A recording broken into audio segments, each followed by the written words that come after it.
love her to pieces. She's been sickly. We've been having a hard time. I come out to check on her today. She won't get up. Her foot's stuck.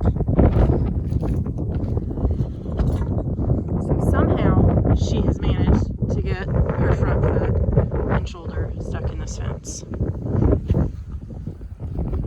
gonna get up. I just have her head in this because she's sick of the mud.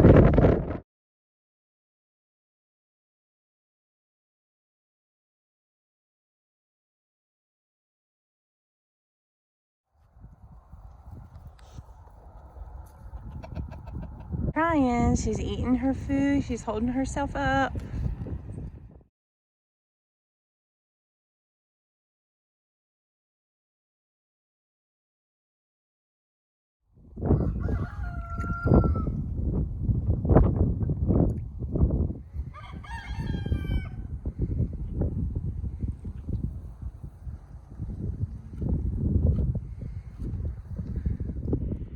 So that back hoof, I don't know if you see how she has it turned. That's what she's struggling with. So she's on steroids for that. They think she may have some nerve damage, inflammation, so we're trying to get that taken care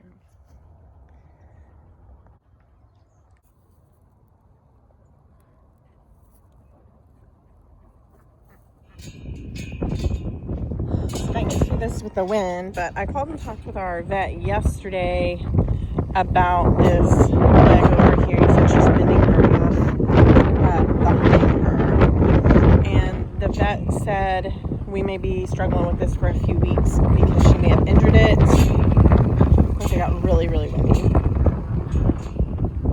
Here I am with Miss Freddie Mae. She's trying to get her burps out. Why are you in the fence, ma'am? We are about to head back to the vet to get more medicine for this girl. I know, you need to get out of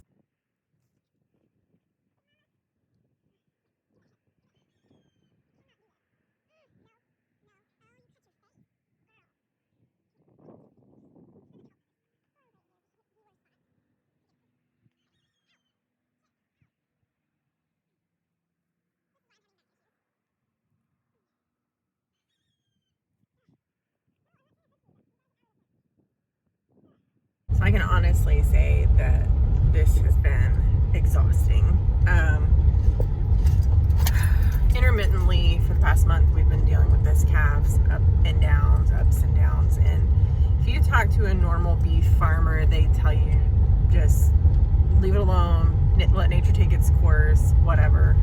Not all of them, but a lot of them, especially the older farmers. They feel like that's a lot of energy to be putting into a calf. I feel like we're still learning. There's still a lot of things we don't know. And I have this guilt that what if something happened to her because of us, because we were not attentive to what was happening or we missed an important detail. And so I'm struggling with that fact of at which point do we say enough's enough and just let her go. At this point, I feel like she's still fighting, and so I'm going to fight for her if she's going to keep fighting. But it has been a lot.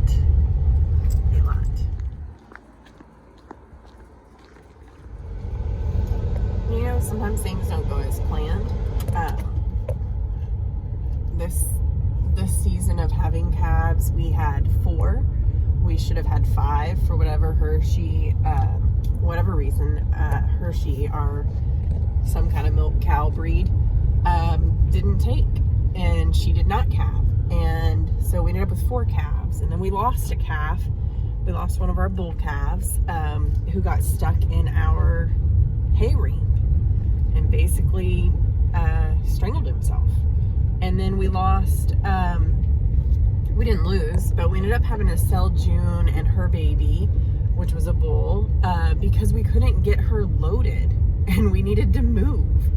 And the best thing that we could do was call some cowboys that we know. They said they would buy her and her calf, and they bought that pair, and they came out and loaded. They had to go that day because we were out of time to move from that homestead. And they came out. It took them 3 hours in 100 degrees to get them loaded, which was somewhat validating, seeing as we had tried multiple times and we couldn't get them loaded. And they even said they learned a little from her. But she's just a super smart cow. Very healthy cow. Very healthy calf. And we sold them. So now we're down to Nutmeg, Reba, and May. May has a calf. It's a heifer. That calf, she looks at me and runs. Like, we can't keep her. We can't keep up with her. And so I'm here. I'm at my friend's farm checking on the animals that are here. This is where our little calf has been, and they're so sweet. These friends of ours, they're about 10 minutes from us, and they have offered us a place for our cows to go because we don't have that infrastructure and fences and just a good place to keep them right now. So I appreciate that. My issue with them being somewhere else off site is I don't get to see them throughout the day. I do like to observe and see what's going on, and I think that's where we really lost a lot of time with Freddie. Is it was a snapshot every day of how she's doing, not really like observing her morning, noon, and evening. And my friend is wonderful. She'll send me pictures and videos, and she was more concerned than I was when she first started noticing her going down. And so anyways, it's just hard having them on other property, and I know plenty of people do that, but for us, especially as newbies, we've only been running cows for about 3 years, and it's still a learning game, for sure. And then dealing with any kind of health issues for them is a learning game. And I really think moving them from the other farm to this farm was a problem. I really think that was really hard on her.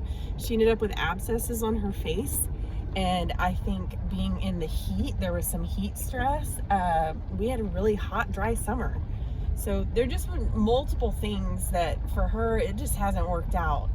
The other calf that we still have, she's crazy. She's healthy. She's rambunctious. Like, there's a part of me that's like, I don't know what to do with that one. But she's the epitome of a healthy calf. You can see them running.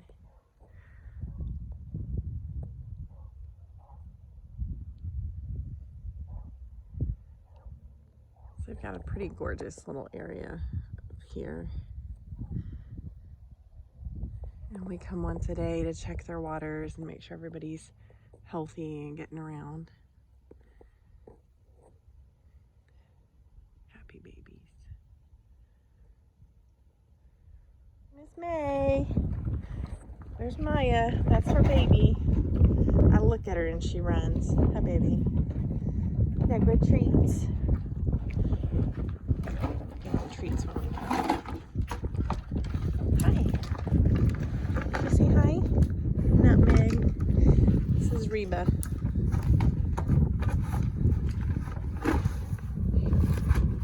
And Reba is Freddie's mama.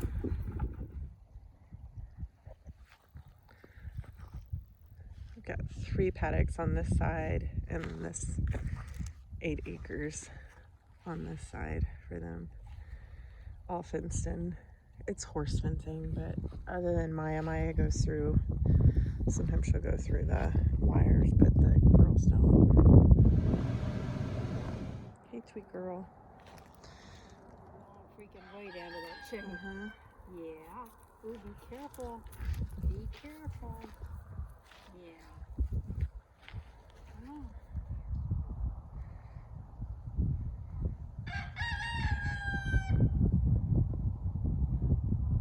You got it.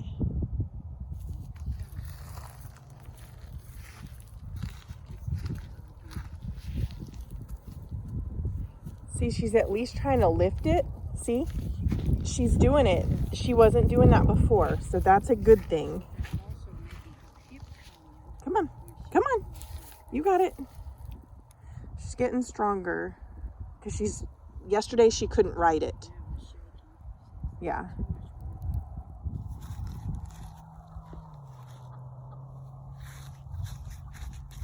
Come here. Come here. Come here. Here. Come hold this so I can roll her over. Freddie. She's stiff when she's like this. Like, I can move her there, but I can't bend her arms. Freddie, get up.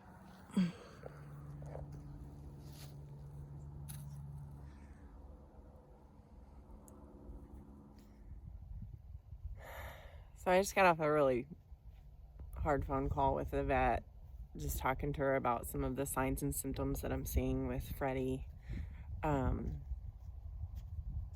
try to get through this without crying.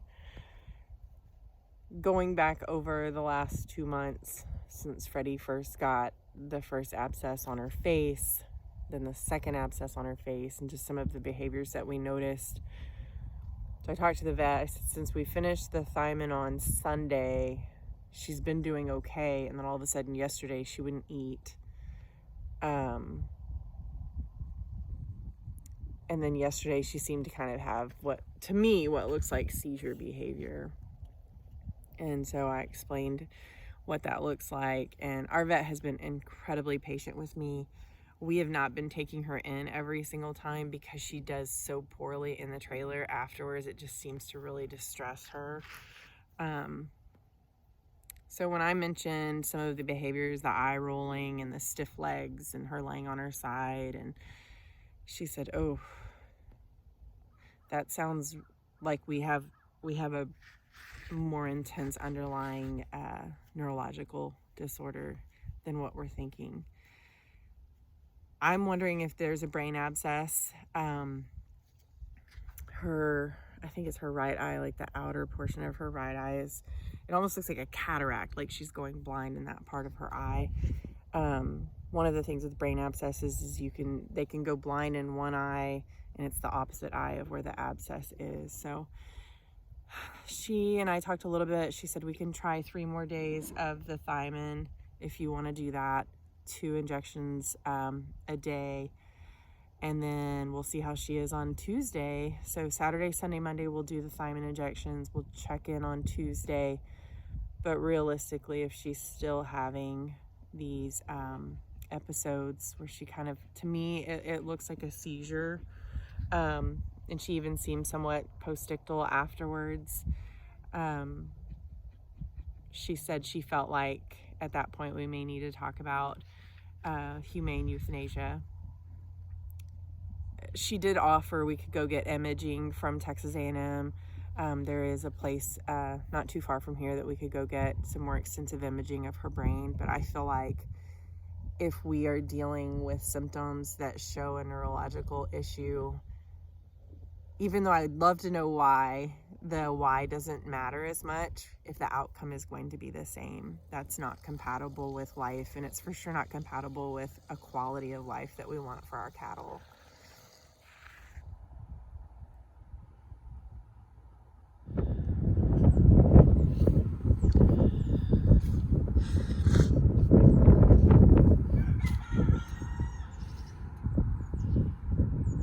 Sweet baby. Today's Tuesday. Freddie hasn't stood since Friday. She's had what looks like probably seizures a few times, off and on since Friday. So I made the call today to the vet, and we were talking about humane euthanasia, and that's what we wanted to do. The problem is, come here, baby. If we do it here, she's the sweetest girl. If we do it here with a house call, they charge $230 to come out. We would have to dig a really, really, really deep hole, which is hard because there's a limestone base under 6 inches of topsoil here to keep our farm safe, to keep our other animals safe. Especially my ding-dong dog, who likes to dig up and eat stuff. We could take her in, if we could even load her. It's $525 for them to do it there and take care of her remains. It sucks.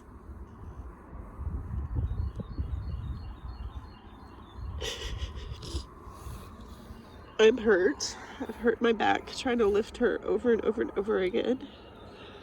Flipping her and picking her up and getting her comfortable, and I know she's not a pet. I know that she's supposed to be part of our farm production, but how do you not love on somebody? How do you not care for them and take care of them when they can't do that for themselves? So I know that we're doing the right thing. Freddie has a neurological disease that we can't fix. Physically, she's super strong. She's been trying so hard to get better, but we can't fix whatever's going on in her brain.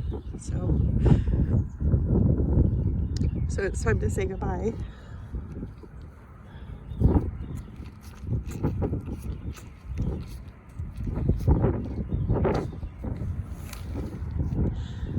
Love you, sweet girl. Have kisses? Can you kisses? Do I get kisses? Thank you. Love you. So I am getting ready to go to the chiropractor, and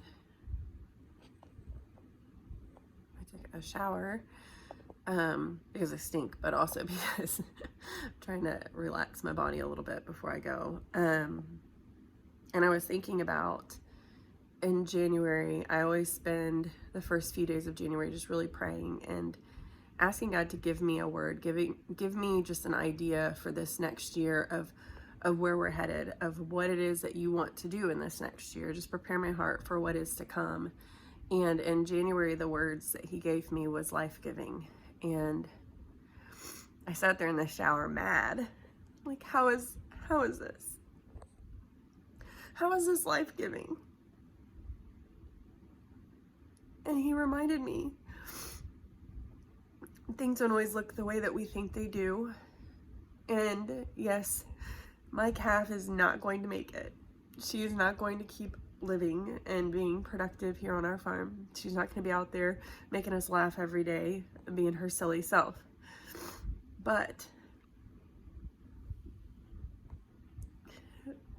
the last couple of weeks especially, and this has been my whole life, but especially the last couple of weeks, he has reminded me of the life-giving people that every day are sprinkling their little glitter in my life. And the day that she really went down, my friend Michelle, because we're out at their property, Michelle called and said, you need to get here now. And the night before, Michelle couldn't come out when the cow was stuck in the fence, but her neighbors, she called her neighbors, and they came running over fences with wire cutters to get that calf out of the fence, and just kind of shared with me what they knew and were encouraging. And Michelle, the next morning when I got out there, she's like, come. And so I went, and she took me straight to her, and she sat down and helped me get that cow in position. Michelle's been having pain lately. She doesn't really need to be out there lifting a 400-pound calf, but she still sat down and held her head up to keep her upright until my husband got there with the trailer. And my friend Kathy showed up and came and went to the vet with me. She spent the entire day with me. She has come out and spent time with Freddie when I'm exhausted, and I feel like that's the one thing that would make things better for her. She's come out and sang to her. Kathy loves to sing and she loves to worship, and she'd just sing with Freddie and talk to her and feed her and bring her water and love on her. And my friend Deanna, the same thing. Like, anytime she could come see her, bring her daughter out to see her. Freddie loved that. She loved cuddles and pets and just being talked to. And I know it probably sounds silly to most people, especially people who are longtime homesteaders or farmers, that we would be singing or talking to our animals, but I didn't want to just have a farm with animals. I want to have a farm where we are in relationship with our animals, if that makes sense. Like, we have emotions attached to them and considerations attached to them. And I realized that I also have this group of people who have just been generous with their time and their hearts and just loving me and loving her. My mother-in-law, my friend Henry, just coming out and repositioning her and getting her comfortable on days that, you guys, I'm done. Like, I physically just didn't have anything left. When my back really went out, trying to move her has just been excruciating, and having people do it, not because I asked, but because they just showed up, because they saw a need and they took care of it. That is life-giving. A dying calf, no, that does not feel like life-giving, but the people who have surrounded me and loved me, my mom, my sisters, friends who, they don't even live here. How's your baby? You know, that is life-giving. Caring enough to show up, caring enough to help in any way you can, caring enough to do what needs to be done even when I'm not even sure what that is life-giving. The vet, Dr. Brongo, has been incredible to us, just every step of the way, walking us through, these are options. What do you want to do? How does this sound to you? Does this sound right? She's very intelligent, but she's also very passionate about what she does, and she has compassion and empathy for her patients and for their families, and I just can't even begin to tell you how life-giving that is. So I want you to keep an eye on that in your life when things don't feel like they are the way they're supposed to be. Look beyond that moment and that circumstance, because he gave me that reminder today that yes, it's still the words for 2023 is life-giving. It just looks different than I had envisioned. Thank you. Thank you for joining me. I'm sorry that this was not the most uplifting or enjoyable of videos, but there's a lot of different aspects to this life, and I am not going to present to you guys all the fun parts, because every day is a new day here. Sometimes it's fun, sometimes it's hard. Sometimes we feel accomplished, sometimes we feel like failures, but it's worth it. This life is worth it, and just the growth, both spiritually and emotionally, and then as a family that we've had because of this life of doing hard things is worth it. So don't shy away from it because of that, but just do be aware. I always tell people when they're making decisions, especially big life decisions, there's good and bad to all of it. Count the cost. What are you willing to go through? What are you willing to do to get there?